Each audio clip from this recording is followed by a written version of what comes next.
you just need to have other eyes watching your videos. You can't just be the only one seeing them when you first start out, because you need validation. You will love what you make when you first start out. Other people will not. But you will love it. You will think it's the best thing that you've ever done. And the truth is, there's a lot of learning to go.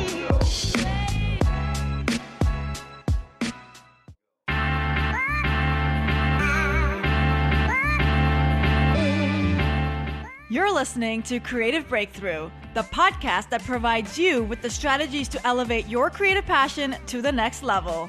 I'm your host, creative hustler, and chicken wing lover, Shireen Kassam, aka the Funny Brown Girl.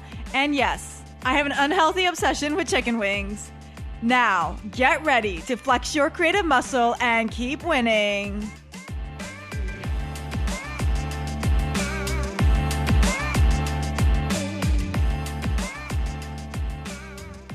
Everyone, welcome back to another episode of the Creative Breakthrough. I'm so excited that you guys are all tuning in today. We have a really exciting show today. This week I'm trying something new. I'm going to videotape my opening monologue to post on YouTube. So check it out at youtube.com/funnybrown girl. So if you're new to the show, what I usually do is I do a quick 5 to 10 minute introduction where I kind of talk about my life, what I've been doing in the creative space, and provide any learnings that I've learned along the way, and then we jump right into the interview. And today we have a really great interview, so stick around.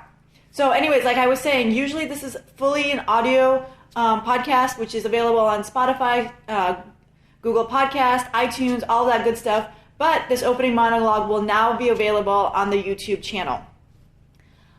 I also wanted to try something different. Next week, I'm going to interview the acclaimed author Maza Mengistu, the author of The Shadow King, one of New York Times' 100 notable books of 2019. So if you have any questions that you would like me to ask her when I interview her within the next week, please email me at hi@funnybrown.com. Even if you don't have any questions, feel free to email me anyways. I'd love to know your thoughts on how the show is going, what you're learning from it, and anything I can do to help you be better in your creative journey. Okay, as we approach January, we have a couple days left. I was going to tell you what my goals were going to be for 2020. As you know, I have been working on trying to figure out what I wanted my goals to be for 2020 through the month of January, because I just didn't feel ready enough to set goals at the end of 2019. I really just wanted to try some more stuff. So like I've been going to fringe festivals, I've been going to film, writing and film meetings, I've been going to just writing meetings, I've been going to poetry slams. I've just been trying a lot of different stuff, and I wanted to dive deep more into that and what my goals are. And then there's just been so much happening in the news that I wanted to really just talk about what's happening in the news and kind of how that relates to creativity and our journeys in the creative space. A couple people recently have passed away, and both of them have been a shocking death. And the first one that I want to talk about is Professor Clayton Christensen. Now, if you're in the business world, you may have read his books or heard about him. Professor Clayton Christensen is a professor at the Harvard Business School. He's also a business consultant. He's a thought leader. He's a social influencer. His books are about disruptive innovation. And definitely, if you are in the business world and you have not checked out Clayton Christensen, I highly suggest you check out his work.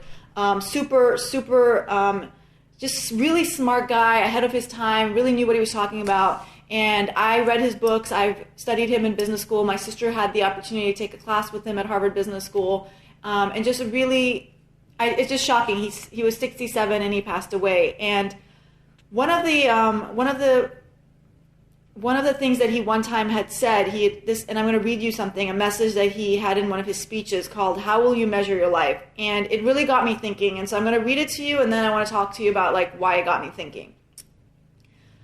I came to understand that while many of us might default to measuring our lives by summary statistics, such as numbers of people presided over, number of awards, or dollars accumulated in a bank, the only metric that will truly matter to my life are the individuals whom I have been able to help, one by one, to become better people.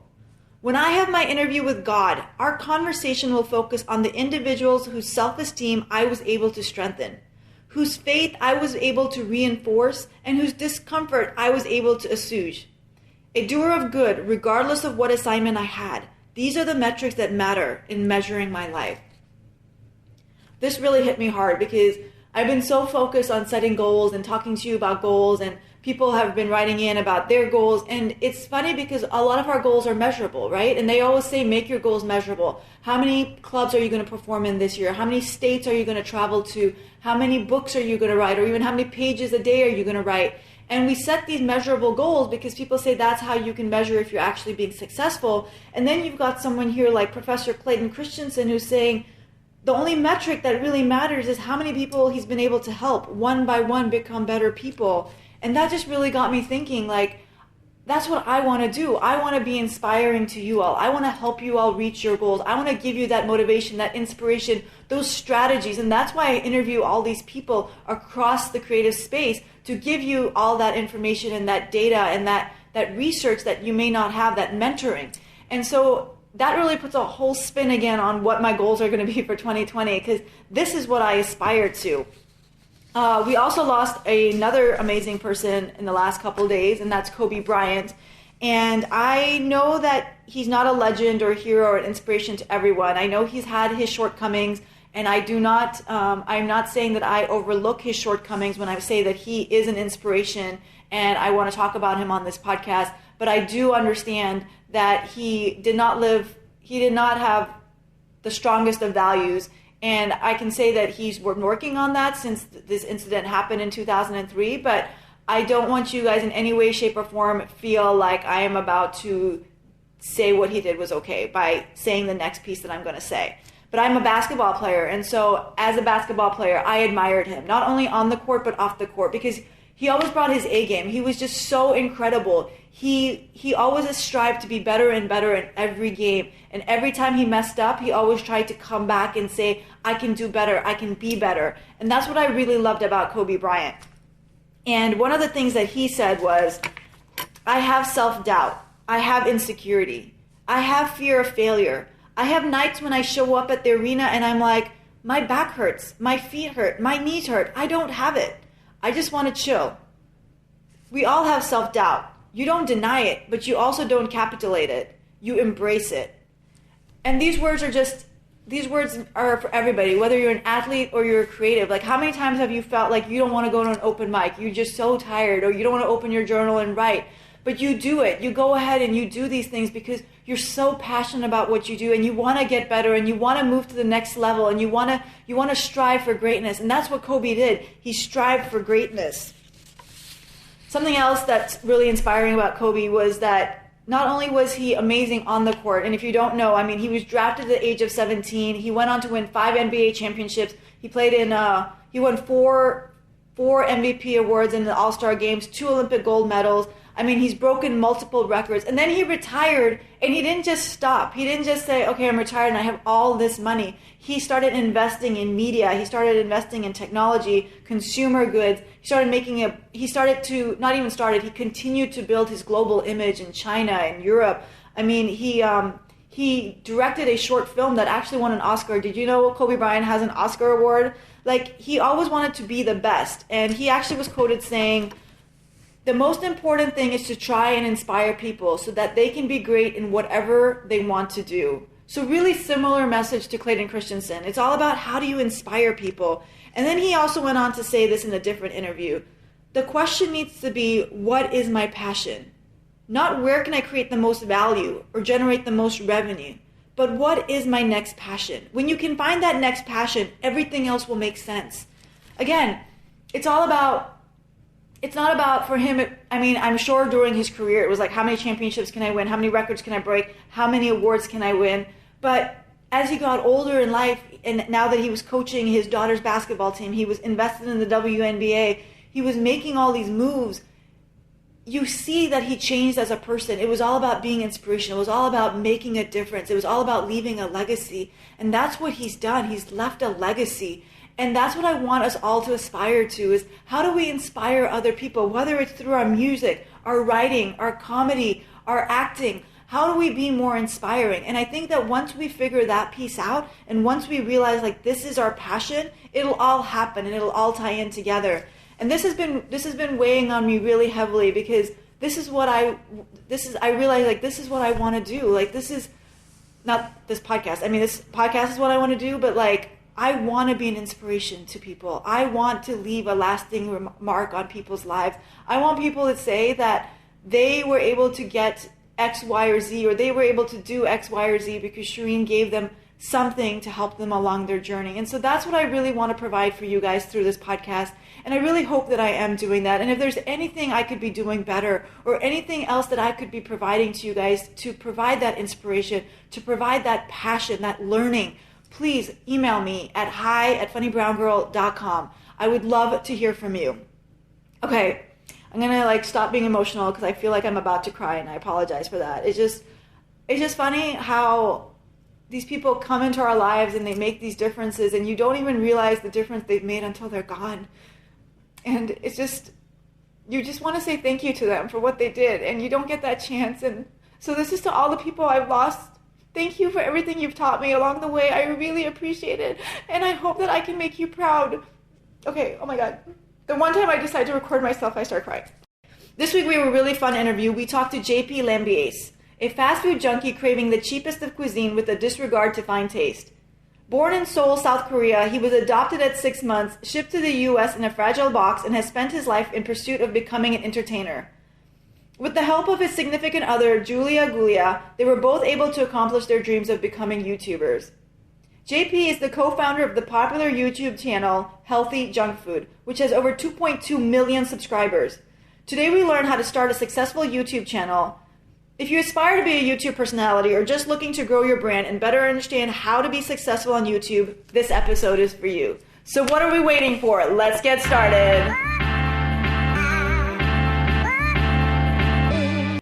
Welcome to the guest chair, JP. Hello. Thank you. Thanks for joining us. I'm so excited to talk to you. I'm so excited to be here. Well, I'm glad. I have so many questions for you, but the first question I want to start with is, how did your creative journey begin?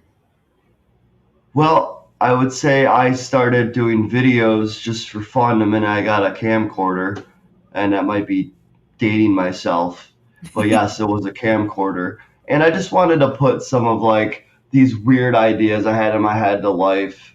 And then I guess, just doing that for fun, I think is the most important thing, because I was just goofing around without any expectations and kind of just doing really, really what I was passionate about. And how long ago was this? This was 2003, Wow, okay. before YouTube. So before YouTube, you just went and bought a camcorder and you just started filming things. Well, yeah, I mean, I wanted to be in movies since I was 4, but my mom was like, "You got to become an engineer. You're not gonna make it. You're gonna be starving." And sometimes that realization is important in life. But I went on that course of life, and then it kind of let me pursue some of my dreams along the way. And when you say it allowed you to pursue your dreams, do you mean financially? Yeah, getting a job as an engineer, being single, I was able to pay off my debt and, spend some of my free time learning some other stuff. You say engineer and single like they're synonymous. Oh, are you kidding me? I know, but it was just funny the way you said it so seamlessly. Should I have said lonely also? So I'm curious, how did you make the transitions? I stalked you on LinkedIn. So you were a director of a company where you were the head engineer. How did you make that transition to creative entrepreneur? This is going to be so silly of a story, but I ran a division at that company, and it was self-sufficient at a point because the product line wasn't very complex. So let's just put it this way. I had the whole division working without any problems. So I was very bored. So during that time, I spent it learning how to do video production and using a camera and learning lighting and editing. And then when did you make that decision? I know you started making the videos while you were still working. When did you make that decision? Okay, I want to do this full time. Well, I mean, I'm very in tune with analytics and how the performance of YouTube goes. And once you hit a certain threshold, you're making enough money where you're like, okay, I'm not making as much as my day job, but I really don't want to do this anymore.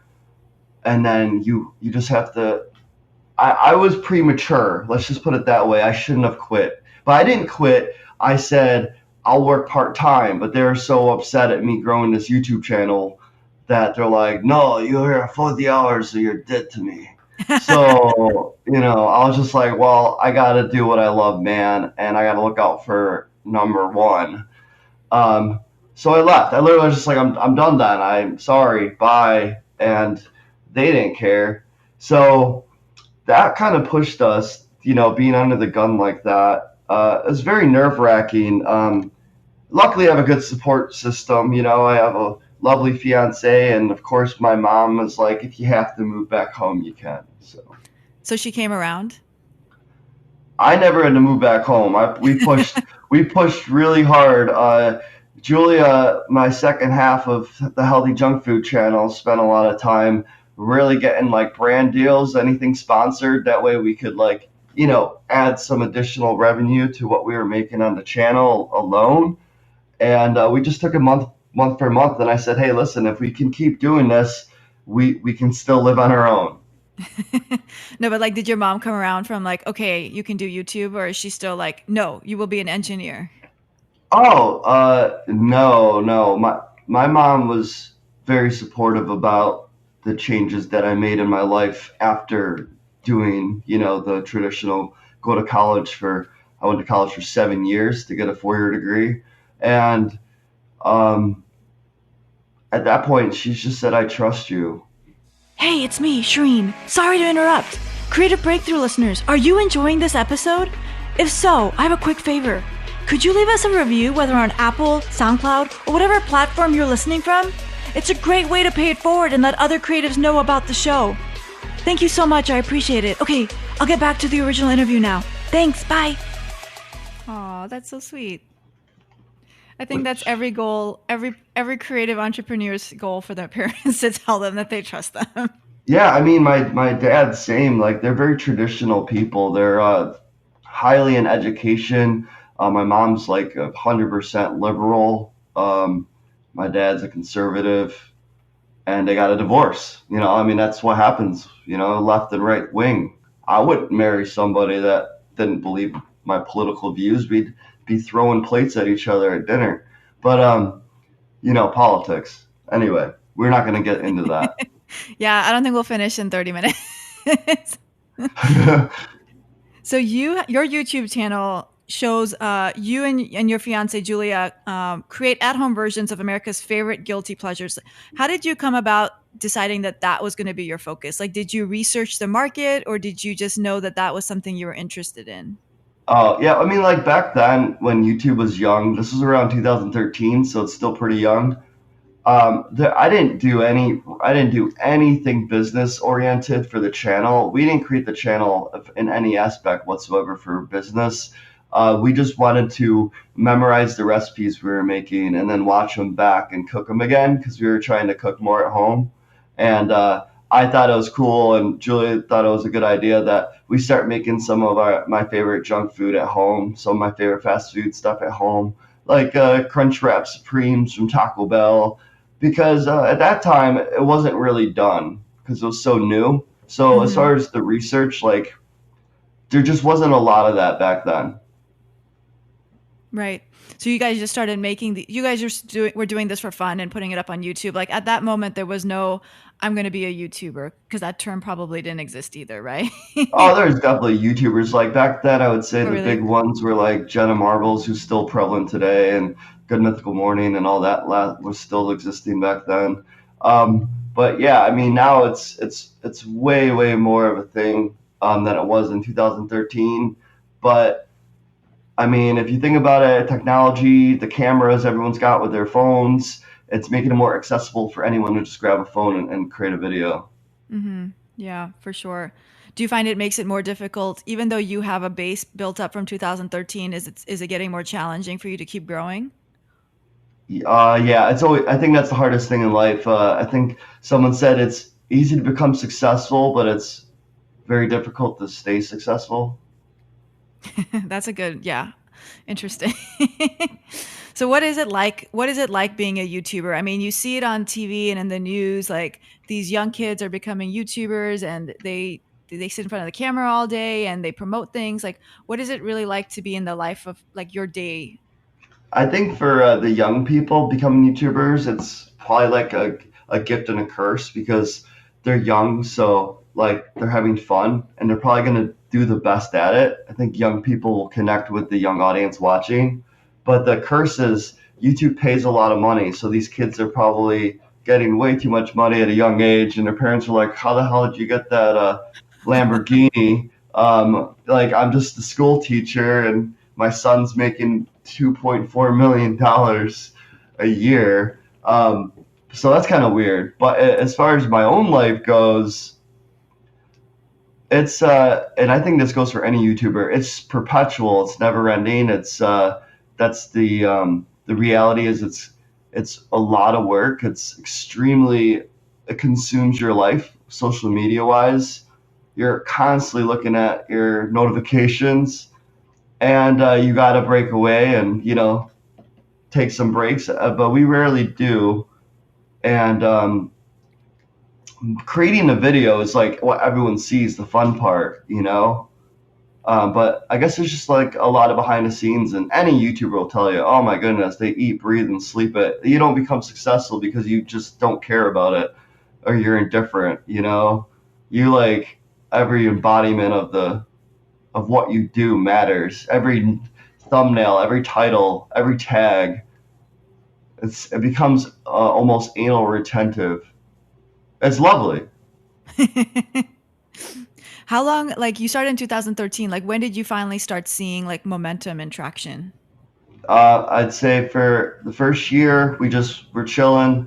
The second year, we took it serious, got on a schedule, and then the third year hit 100,000 subscribers. Wow, So that's awesome. yeah, And then so like your normal day, so say you're going to put out a video, how long, like what does it look like building up to that? Like is it like a set schedule that every day you're working on something new for the video? no, basically we have to produce, figure out what that is, and there goes planning behind it. We did a giant Sour Patch Kid. The planning behind that was I need to get a 3D printed reverse mold. I was gonna make a reverse mold from a 3D printed thing. So we contact our friend, and then we write a script, and then we figured, hey, let's make it super creepy conspiracy. So then we started looking up all these conspiracies and kind of exaggerating on it because we're comedians, we were very sarcastic. So we just we shot it in bits. We would do part of the recipe and then go out and interview people. We actually went to Point Orlando, interviewed a bunch of people to see them taste a Sour Patch Kid from the movie theater versus 7-Eleven or Publix. And the movie theater, believe it or not, are significantly better, unequivocally, blindfolded, whatever, you can tell the difference. And everyone was freaking out, including Ken Miller, name drop. Oh my God, he's going to get so excited. That's so funny. So it doesn't take just a few days. There's a long process into putting up a video. That's 7 minutes or 7 minutes. Yeah, I mean, it all depends. If the recipe is super difficult, that'll take up most of the time. If the recipe's simple, but we want to kind of elaborate on the video itself and the concept, then you're going to be doing a lot of storyboarding and kind of piecing it all together. But there's a low maintenance aspect to YouTube, the daily vloggers. They probably have an editor overseas, I heard. That's what they do. So they film their whole day and then they send it to somebody where the time is, I think, ahead for the next day. So they'll edit it while the person sleeps, and when they wake up, they have a video uploaded. Oh, wow. That's awesome. I never even thought about that. Yeah, it's a way to utilize 24 hours efficiently, right? Yeah, for sure. So do you guys edit your own videos? Yes. Okay. Yeah. I've been editing before starting YouTube, so I kind of liked it. And that's one of the major tasks that a lot of my friends that want to do YouTube don't realize as part of the job is the edit part. Oh, yeah. I can imagine because you guys do a lot of like cutback. I don't know the terminology, but like flashbacks and like bringing in things and animations and all that stuff. So that must take a long time. Yeah. And also just kind of creating the mood of the video comes from the edit, the music you used and the pacing. So how is it working with your fiance, like being in a business and a relationship with the same person? We've been through everything together. Moving in when we first kind of met, moving together, working together, and I think you develop a really strong relationship. And I don't know because I haven't been in a relationship with anyone else with her. You know what I mean? Like maybe when I Hmm. was younger, I was stupid, and you know, but now like being in a relationship with her, if I ever were to be in another one, just the way you respect each other is extremely important, and the way you respect each other's opinions and work and giving each other that time is the key to, I think, a happy relationship for sure. Yeah, because you guys have really good online chemistry. Like when you're in the films together. So, is there a lot of background though, like in terms of like how do you guys come? How do you guys agree on the topic, or like how you want to pitch it, or how you want to act it out? Is there any like No, tips, advice? I think for the most part, we we both like when the idea is really good, we're both about it. If we disagree, I'll be like, yeah, you take the reins on it. It's your passion, and then that's it. It's squashed. It's that easy. You know, if it's something you want to do and I don't, then you do it, and she'll take the lead. Vice versa. If it's something I really want to do, that's why I have my segment where I make weird stuff while Julie doesn't approve. It's basically Yeah. her literally saying, "Listen, I don't approve, but I'll help you. I'll film it and I'll be there by your side." So I did see that you had your own channel, and then you also just launched another channel on travel. Is that do you suggest that YouTubers have multiple channels? Uh, when you reach like a couple, like a million, I would say get another channel. I think some people have channels too early because they want to divide their content, and that's a horrible idea. And I learned that out the hard way. It's just too much for one person to manage. I don't even think having two channels is that good of an idea, but what it did was really burnt me out when we did it because I'm like, oh, the work is doubled now. But it's an easy way for you to have crossover. You know, you can hit, I'd say, 10% of your audience coming over, which is pretty strong to any new channel. And if you have something that's really, really different, it's important. And our channel is called JP and Julia because we should have titled Healthy Junk Food that, but we made the decision to call it Healthy Junk Food. But branding your name is the most effective strategy on YouTube, and that's what a lot of YouTubers do. Oh, so like you when you say branding your name, like using your real names is important? Yeah, it's the channel name. Got it. Okay. Yeah, it doesn't even have to be your real name. It just has to be like your identity, Mhm. such as And like JP and Julia, or like if your name was I think Jeffree Star. I mean, that's not his real name, but like he goes by Jeffree Star. so you think there's a difference between people wanting to that connect more with using the channel name as a person's name than using a brand name like Healthy Nation?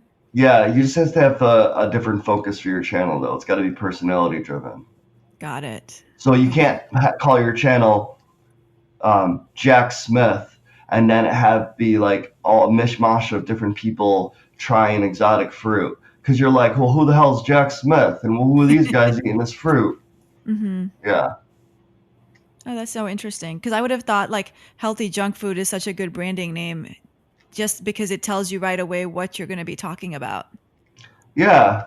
I think if we were if like it was like a subcategory of our business, then I think it'd be good. Like Fine Brothers Entertainment has a subcategory called Kids React, and it's where like people react to little kids react to like viral videos.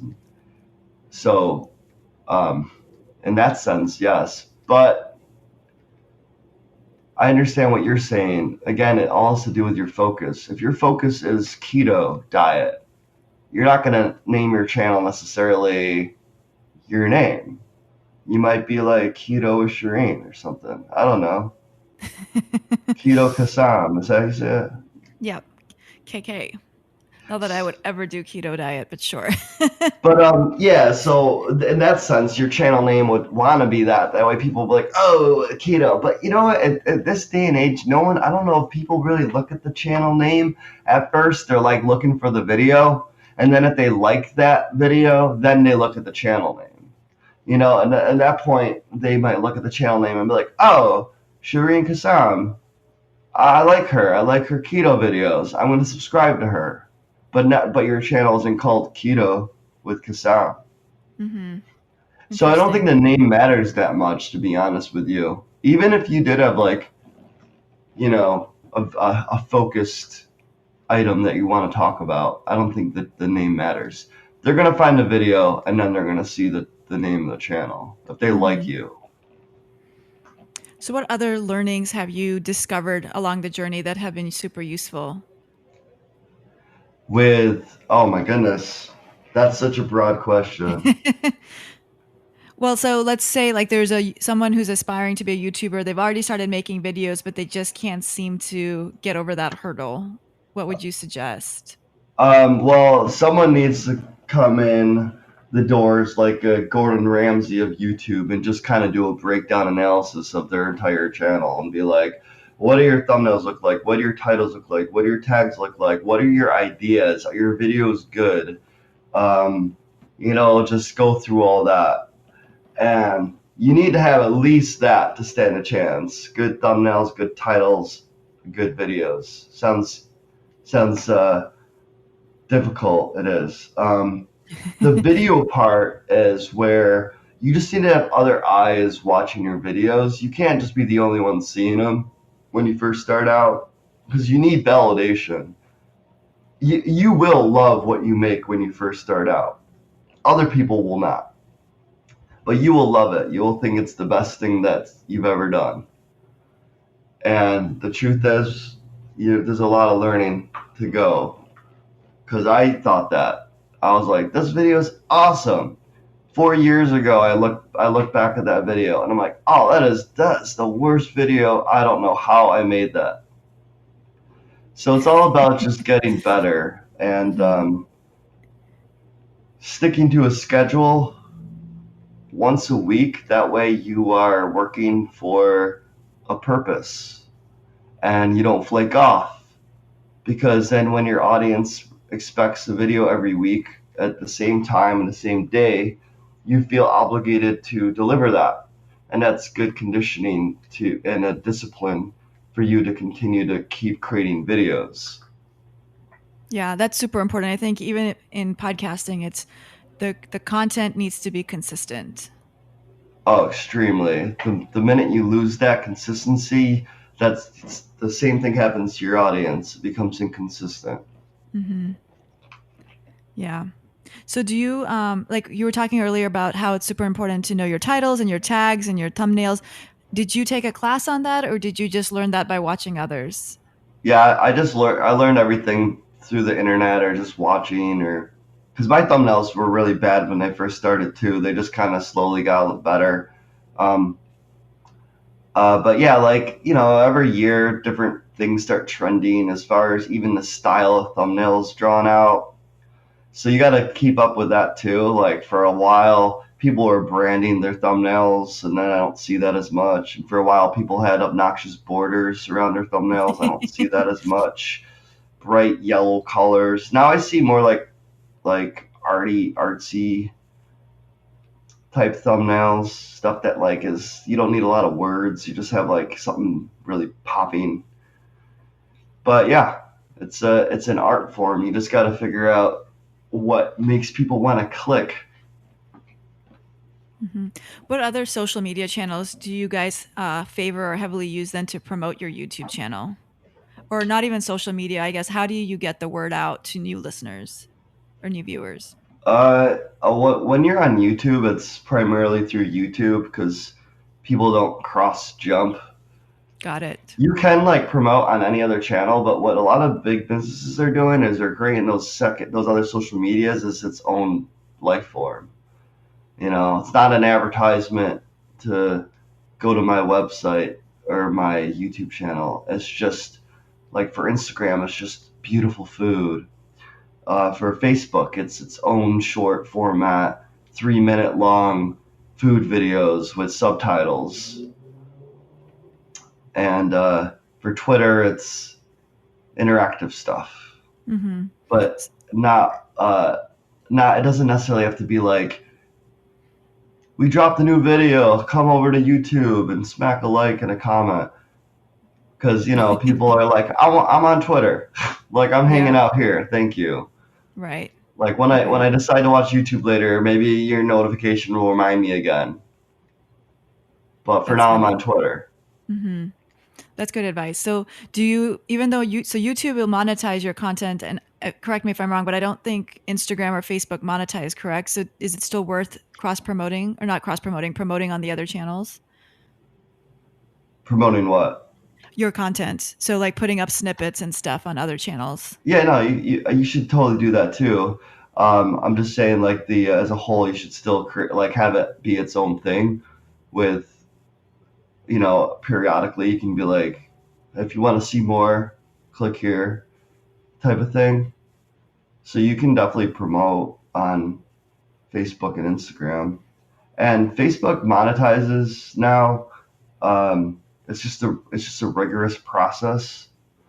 And you have to have over 3 minute long video that's watched for the monetization. So you can't have short videos.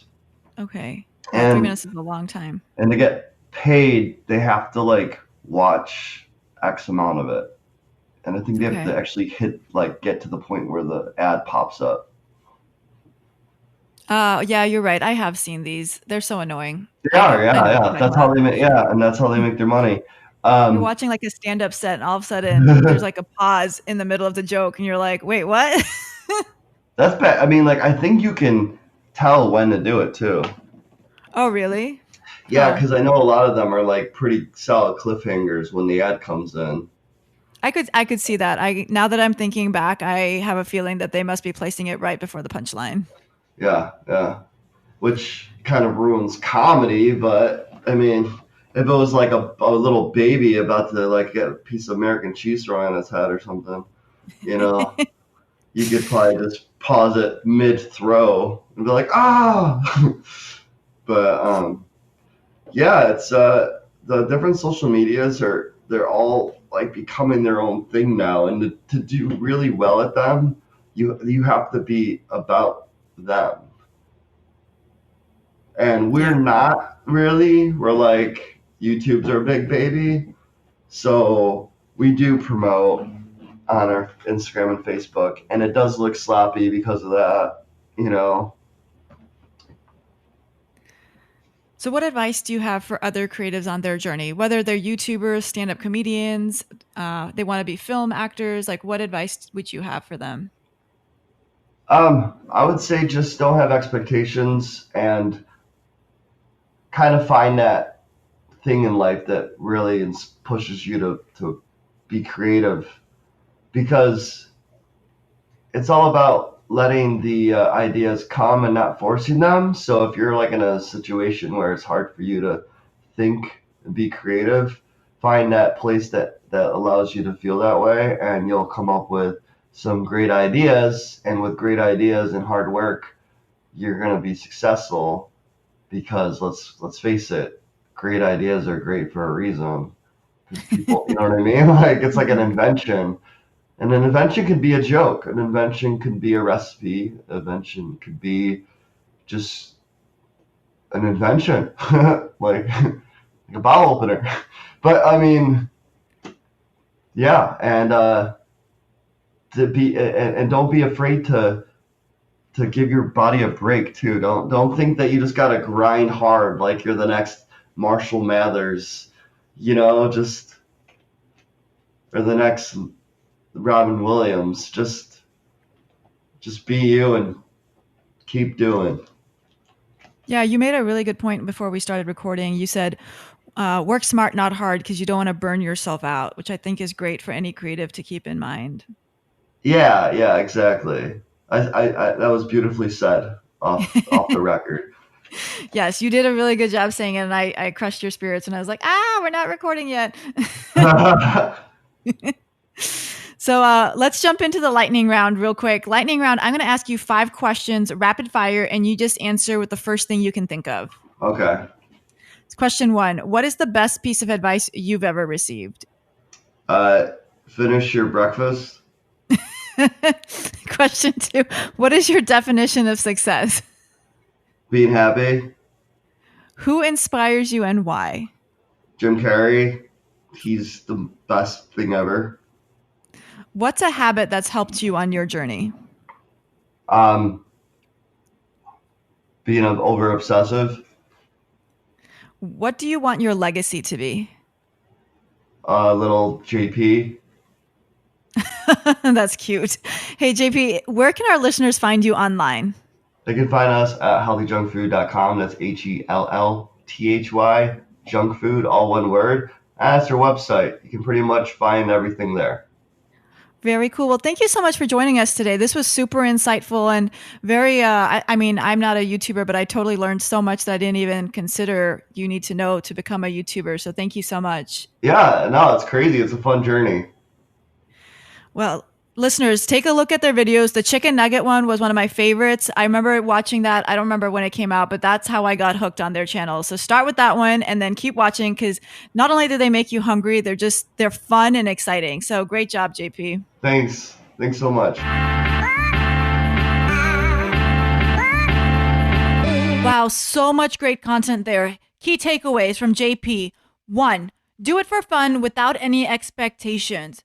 2, if you're bored at work, use your time wisely and learn new skills. 3, have a strong support system. 4, it's easy to become successful. It's difficult to stay successful. 5, every aspect of the video matters from the title to the thumbnails. 6, keep up with trends in your industry. And 7, work smart, not hard, because you don't want to burn yourself out. Now, there you have it, y'all. Now go out there and flex your creative muscle and keep winning. Thanks for listening. Stay connected about upcoming resources, including opportunities, festivals, competitions, and grants to help you grow your creative passion by subscribing to my bi-monthly newsletter by visiting funnybrowngirl.com/subscribe. Don't miss out on a life-changing opportunity and subscribe today at funnybrowngirl.com/subscribe. And hey, if you decide to go on Instagram today, follow me. I'm Funny Brown Girl. I'm Shireen Kassam, and you've been listening to Creative Breakthrough. Now, go flex your creative muscle and keep winning.